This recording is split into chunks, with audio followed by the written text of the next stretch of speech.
Dime. Bien, ¿y tú? Eso es bueno. Ya, te eché de menos. Guillo, te perdiste un pedazo de predicación. Vaya pedazo de predicación, Guillo. Ah, exagera, Guillo, de las que me gustan a mí. Una prédica práctica, Guillo. De la vida, Guillo, de los problemas. Práctica de verdad. Está basada en Lucas 19, la parábola del hijo pródigo, pero vamos, un análisis totalmente diferente a lo habitual. A mí me gustó mucho. Tú decías, relacionó el hijo pródigo con la crisis. Claro, a ver, te explico. Porque decía que en una situación crítica se encontró este muchacho, digamos, en el campo de Algarroba, cuando estaba en el campo de Algarroba. ¿Y por qué estaba en el campo de Algarroba? Porque malgastó su dinero y porque vino un hambre a la provincia, porque viene un hambre a la provincia. O sea, diciendo que había dos tipos de crisis. Una la general, la circunstancial, ¿no? En este caso, el hambre que viene a la provincia. Pero luego estaba la crisis particular. El muchacho se gasta todo el dinero y claro, cuando llegó el hambre, pues le pilló indefenso, le pilló desnudo. Diciendo el hombre que hoy en día también hay mucha gente que lo está pasando mal porque no se administró bien, porque no supo guardar en su día, y ahora, cuando ha venido la crisis, pues les ha pillado indefenso. Ahí está. Luego el hombre habló, fíjate, el segundo punto que habló era que o sea, que nos pusiéramos en el lugar de este muchacho y a ver cómo se encontraría, o sea, intentáramos de imaginar cómo se encontraba ese muchacho, o sea, qué viviría, qué sentiría ese muchacho en el campo de Algarroba. ¿Qué cosas le pasarían por la mente a ese muchacho allá en el campo de Algarroba?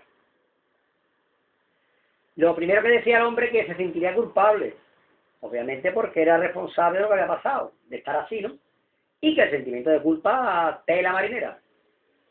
Luego, en segundo lugar, hablaba de que este muchacho se sentiría solo, desplazado, fuera de sitio, decepcionado.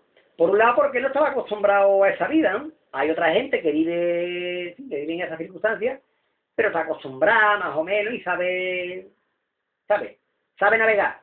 Pero ese muchacho, claro, ese venía de otro mundo, venía de un mundo, o sea, él estaba acostumbrado a que le sirvieran, no a servir. Evidentemente, para él era un contraste todo aquello. Se sentía peor, evidentemente. Luego también, claro, decía que se sentiría solo y defraudado en el sentido de que, claro, imagínate, dice que nadie le daba nada, que nadie le daba nada. Seguramente que mucha de la gente que había comido y bebido y festejado con él cuando él tenía dinero, pues seguramente luego le dieron la espalda. Tú lo has dicho, eso pasa mucho. Cuando tienes, no te faltan amigos para tomarte una cervecita. Pero cuando no hay, para nada, para nada. Y luego el detalle más importante que este hombre dijo es que habló de la dependencia, ¿no? Porque este muchacho dice que cuando se quedó sin nada, dice que lo primero que hace es que se arrima. Si tú lees el pasaje, dice que se arrimó a uno de la ciudad, ¿no?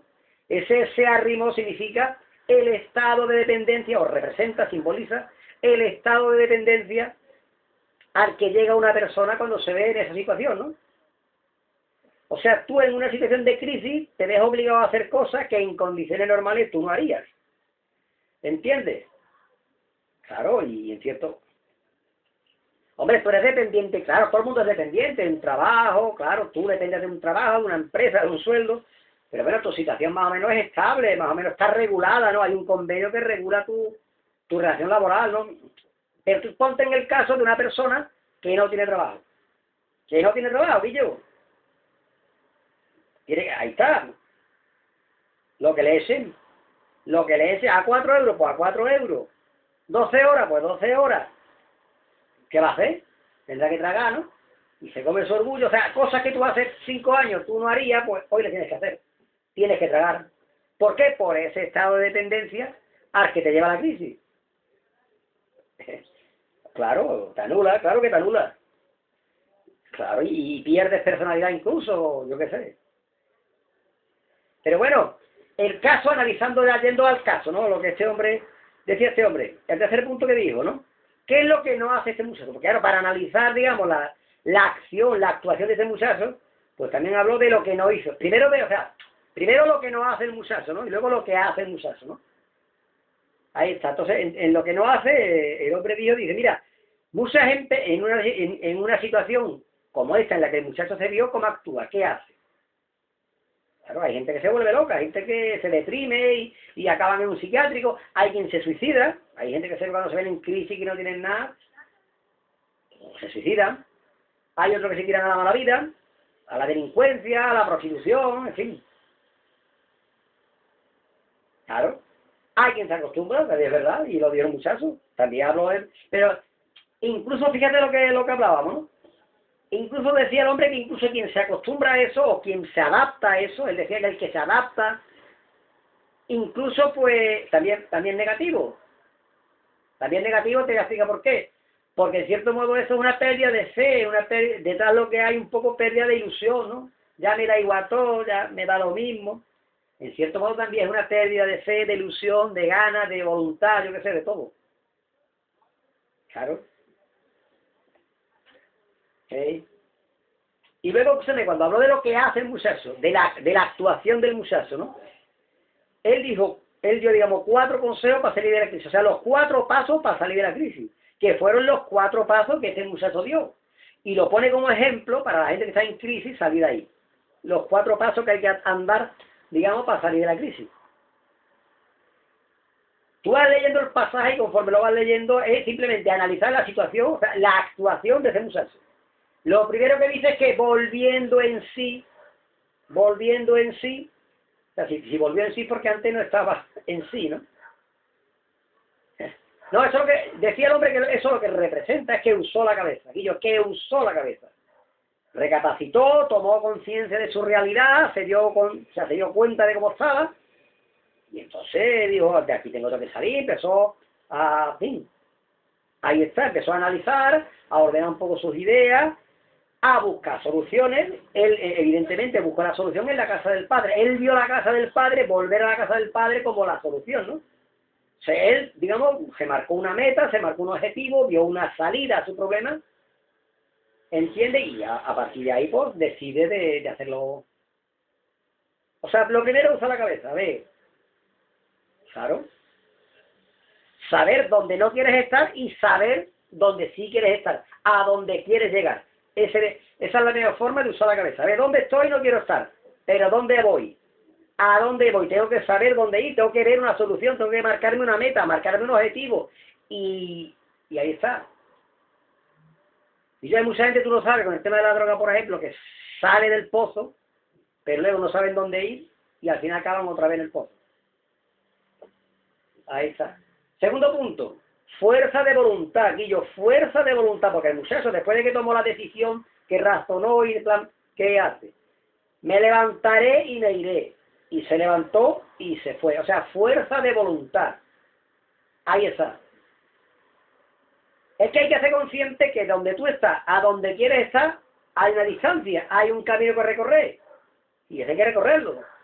Dice que todo camino, por largo que sea, comienza con un primer paso. Ahí está.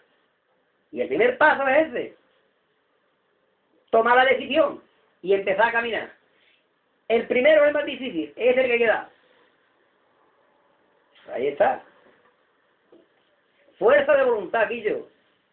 Y muchas veces en ese camino vas a encontrarte, digamos, base, pero para adelante. Lo tercero, actitud. Lo tercero, la actitud. Este muchacho, por ejemplo, fue coherente. Porque lo que dijo, lo pensó y lo hizo, ¿no?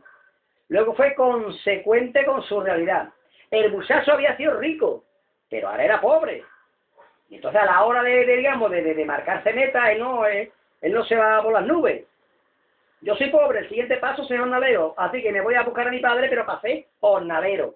Yo no me puedo marcar metas. No, paso a paso. La escalera se sube escalón a escalón. El siguiente paso, pues hacer de jornalero. No se le caen los anillos, no. Si hay que hacer de jornalero, pues lo hago. Disposición, actitud. Luego ese muchacho, fíjate, la actitud de una persona humilde, honesta, sincera. Cuando se encuentra con el padre, él le puede haber contado una trola. Mira, papá, que me robaron, mira, papá, que hice un negocio y me fue mal. Pero él no, él es sincero.